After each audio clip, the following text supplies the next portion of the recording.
You know, when you think about Hindu deities, Hanuman really stands out, doesn't he? He's just everywhere. He absolutely is a symbol of devotion, incredible strength, wisdom, selfless service. It's all there. And it feels like he's becoming even more relevant now, especially in Kali Yuga. People really look to him as the remover of obstacles. It definitely speaks to the enduring power of his story, his example. People feel a real connection. Totally. So today we're doing a deep dive. We've gathered our sources on Hanuman, and we want to kind of unpack what makes him so revered. Exactly. We'll look at his life, his significance, those key qualities, and importantly, what we can learn from him. Yeah, we've gone through a lot of material to pull out the core insights for you. We know you want the depth, but, well, without getting lost in the weeds. Our goal is really to give you a solid, engaging overview, highlighting the key moments, the meaning behind them. And you hear him called so many things, right? Maruti, Bajrangabali, Anjaneya. Each name tells a part of his story. Each one reflects a different facet of who he is. So our mission today, really get to grips with Hanuman. From his amazing birth right through to why he's still so important. We'll focus on the divine plan, his wisdom, that incredible devotion, and the lessons for us humans. Sounds good. Where should we start? His birth seems like the obvious place. Definitely. It wasn't exactly ordinary, was it? Born to Anjana and Kesari. But there's more to it. Oh, much more. He's known as the son of Vayu. The wind god Vayu played a key role. And then in the Shaiva tradition, those who focus on Lord Shiva, they consider Hanuman an incarnation of Shiva himself. So a dual divine connection right from the start. Wow, okay. Son of the wind god, incarnation of Shiva. Powerful beginnings. And wasn't his birth linked somehow to Lord Rama's arrival? There was that ritual? Ah, yes, the Putrika Meshti Yagna. King Dasharatha performed it hoping for children. He received this divine pudding, payasam. Right, to give to his wives. Exactly. But here's the twist. A kite, like a bird of prey, snatched a piece of it and dropped it where Anjana was worshipping. No. Yes. And then Vayu, the wind god, guided that falling piece right into her hands. She ate it, and, well, that led to Hanuman's birth.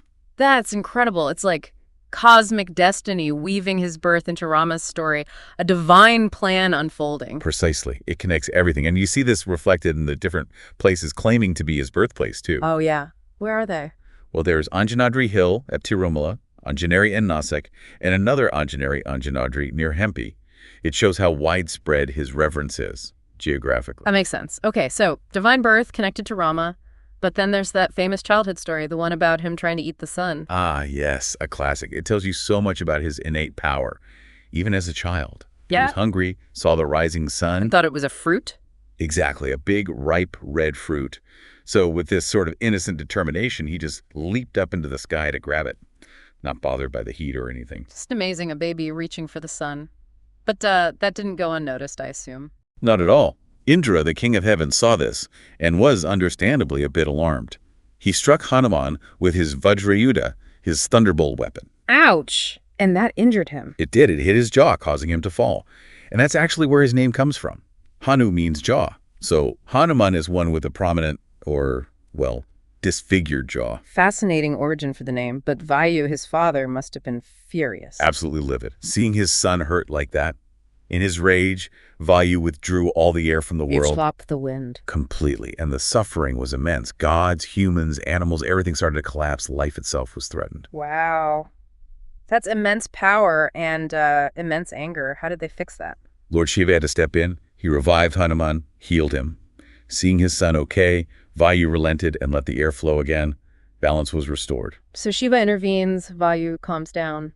But that sun-eating incident, there's deeper meaning there, right? It's not just a child's mistake. Definitely not. There are layers of symbolism. One view is that the sun represents ultimate knowledge, Vijnana. Hanuman's hunger wasn't just physical, it was a deep thirst for understanding. So, like a primal desire for enlightenment? Kinda, yeah. And Indra's intervention, maybe it's a test, showing that pursuing such high knowledge needs guidance, discipline, maybe facing obstacles. That makes sense. It wasn't just about grabbing something shiny. And another take is that it's all part of his Layla, his divine play. It had to happen to give him his name, to lead to the blessings he received later. It served a purpose in the grand story. It really adds depth, thinking about it that way. Okay, so besides almost eating the sun, he was also a bit of a handful as a kid, right? pranks on sages. Oh, yes. He had this playful, mischievous side. Despite his power, he'd often, disturb the rishis meditating in the forest. They'd be deep in penance and he'd cause trouble. I can imagine that wouldn't go down well after years of meditation. Exactly. And eventually, the sages got fed up and cursed him. A curse? What did it do? It made him forget his own incredible strength and powers. He wouldn't be aware of them unless someone specifically reminded him. Ah, so that explains why he sometimes needs a reminder later on, like before the leap to Lanka. Precisely. It introduces this theme of humility. Even with immense power, you might need others to help you realize it or use it wisely. It's a key narrative device. It really is. It teaches that strength needs awareness, maybe some guidance. Okay, so after the mischief, he turned towards learning, right? Became a student of Surya, the sun god. Yes, that same thirst for knowledge led him to seek out Surya. But Surya wasn't keen at first. Why not? Well, Surya is always moving across the sky, right?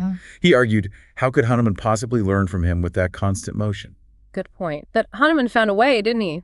Being Hanuman. He certainly did.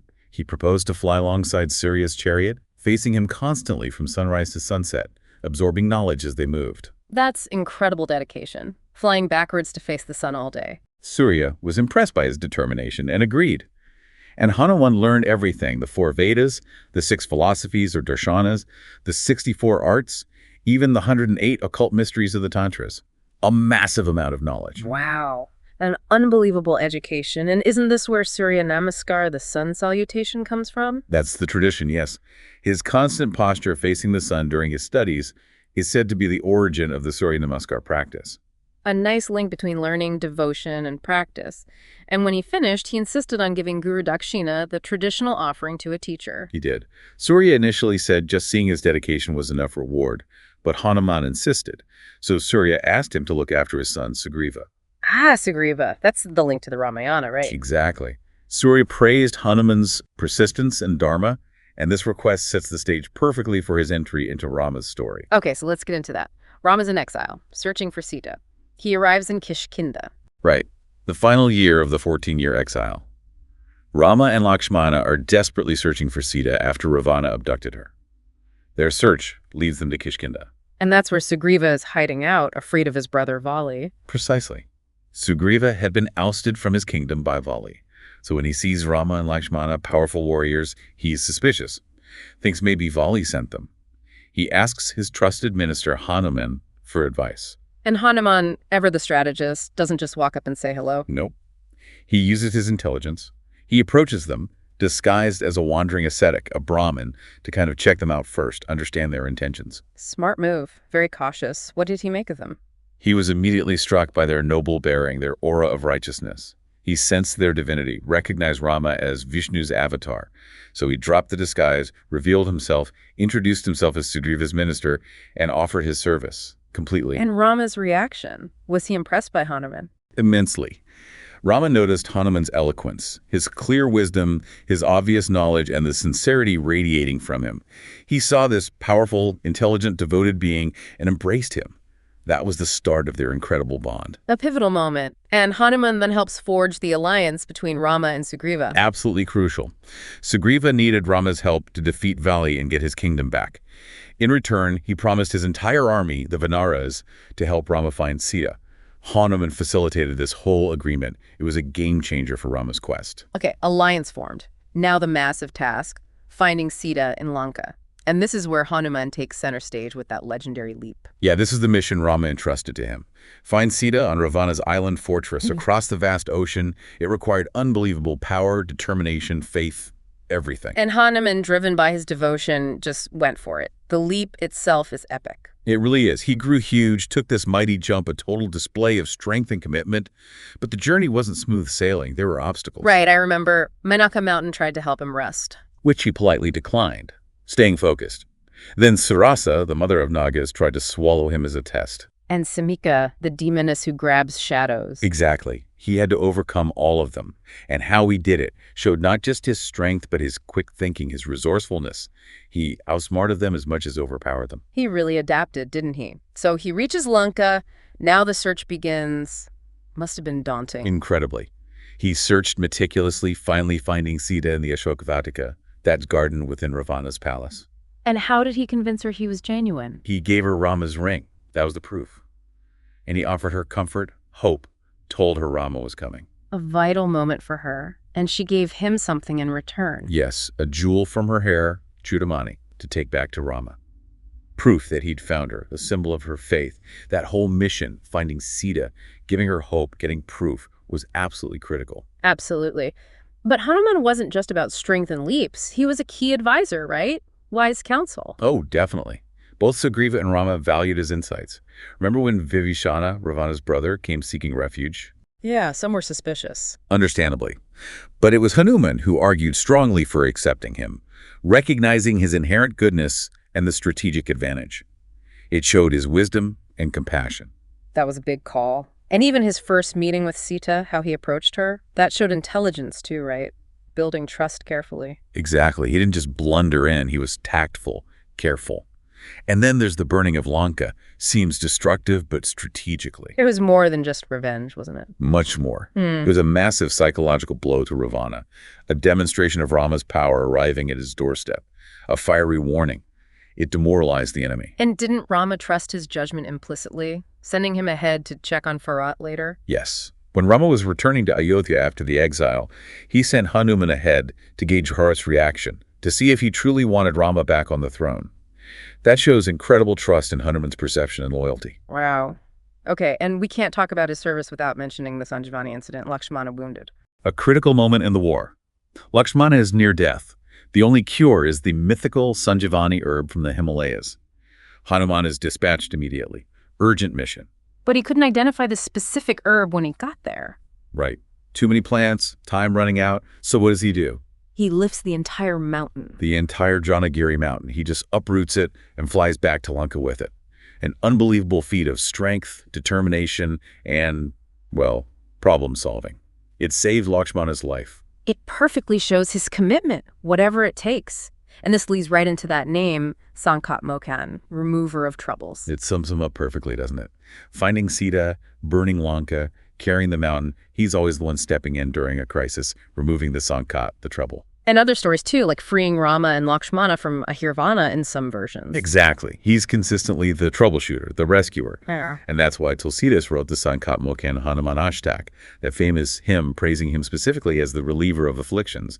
It captures his essence. Okay, let's talk more about his resourcefulness. That shape-shifting ability, Kamarupan, wasn't just for show. Not at all. It was a vital strategic tool. He used it brilliantly. Like shrinking down to get into Lanka unseen. Precisely. Became tiny, like a cat, or even smaller, to slip past guards and search freely.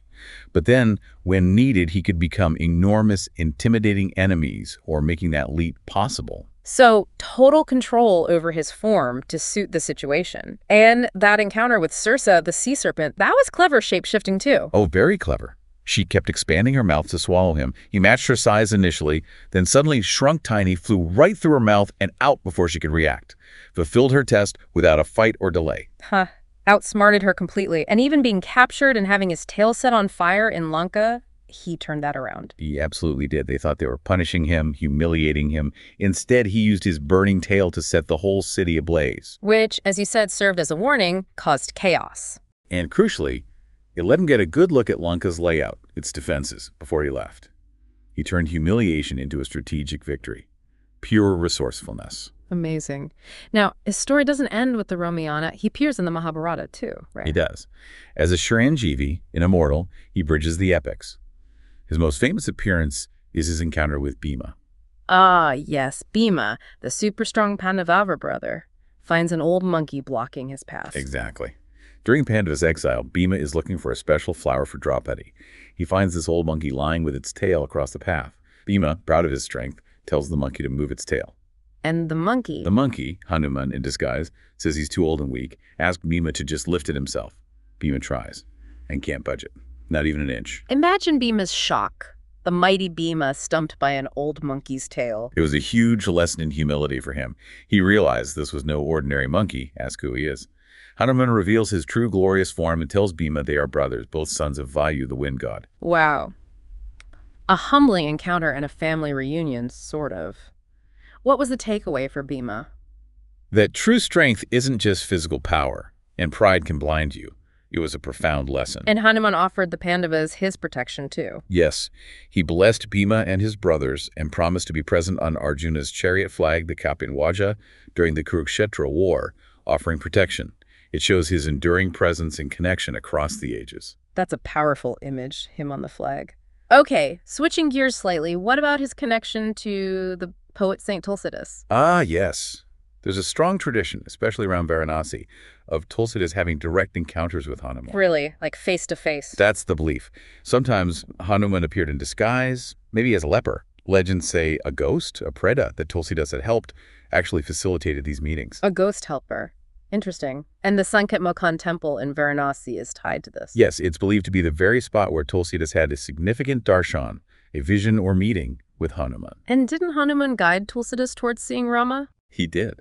According to the stories, Hanuman told Tulsidas to go to Chitrakoot, and there he would get a direct vision of Lord Rama, which he eventually did. Incredible divine intervention. And the belief is Hanuman helped Tulsidas write the Ramcharitmanas. It's widely believed Hanuman inspired and actively assisted Tulsidas in composing his epic retelling of the Ramayana in the Awadhi language. It shows Hanuman's role as a continuing source of inspiration and guidance for devotees. That makes sense. And central to all this, connecting the Ramayana, Mahabharata, Tulsidas, is his immortality being a Chiranjeevi. Absolutely fundamental. He's one of the immortals, destined to live on Earth until the end of this cosmic age, the Kali Yuga. And this immortality was a boon, primarily from Rama. Yes, Rama granted it in recognition of his incredible devotion and service, a reward for that unwavering loyalty. But others blessed him too, right? Back when he was injured as a child. That's right.